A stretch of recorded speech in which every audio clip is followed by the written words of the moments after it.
I didn't really know what happiness was until I stopped getting what I wanted. And it sounds backwards, but it changed everything. Growing up, happiness always meant getting something. It meant desires, it meant wanting things. And once those things were granted or finally showed up, then I'd be happy. But if they didn't, I wasn't. It was always external. And growing up, it made sense, right? As a child, happiness is external. You rely on guidance, you rely on validation, on structure that comes from other people. You're taught what's good, what's bad, what's enough. And happiness exists inside those frameworks. But as you grow older, something starts to change. You spend more time alone, you experience disappointment, you realize that not everyone in your life is there to give you something, and more often than not, people come to take. And somewhere in that solitude, you learn something important about life. You realize that external happiness isn't wrong, it's just incomplete. Because external things still matter. Money, relationships, experiences, but at some point they stop being able to carry the full weight of your emotional life. They become fragile and conditional, and that's when happiness has to evolve. For me, that evolution meant moving away from material outcomes and external rewards to something more internal, like a state of mind. And this is what ties it back to self-growth, maybe even more than discipline, because discipline can sound rigid.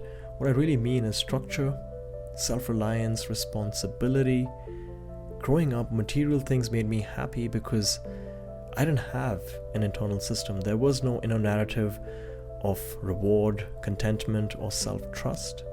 Everything depended on something outside of me. What can someone do for me? Why don't I have this yet? Why did this not work out for me? And it wasn't just material things, it showed up in relationships too. With friends, with parents, with expectations of others. Happiness only existed if something external put me in a good state of mind. And what changed was the introduction of structure. Structure is what gave me self-reliance, it made me curious again. It changed the lens through which I see the world.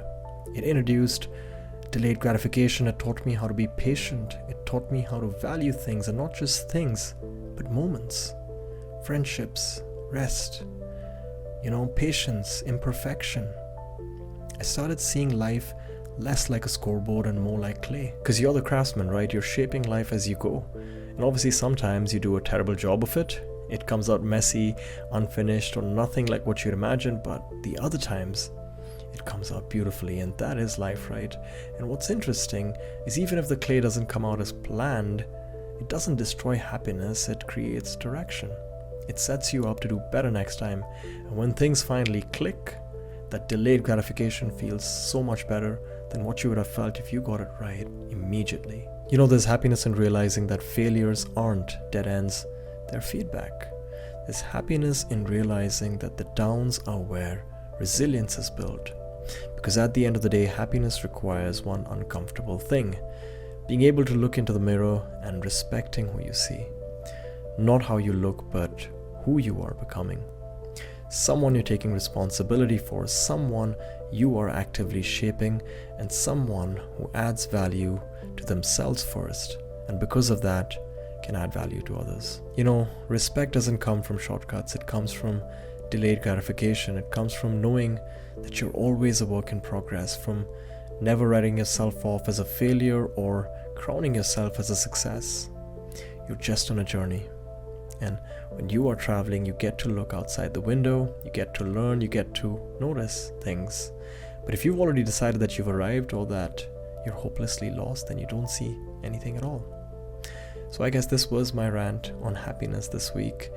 If I were to, summarize everything in one line, it'd probably be: happiness isn't something that you chase, but rather something that you build.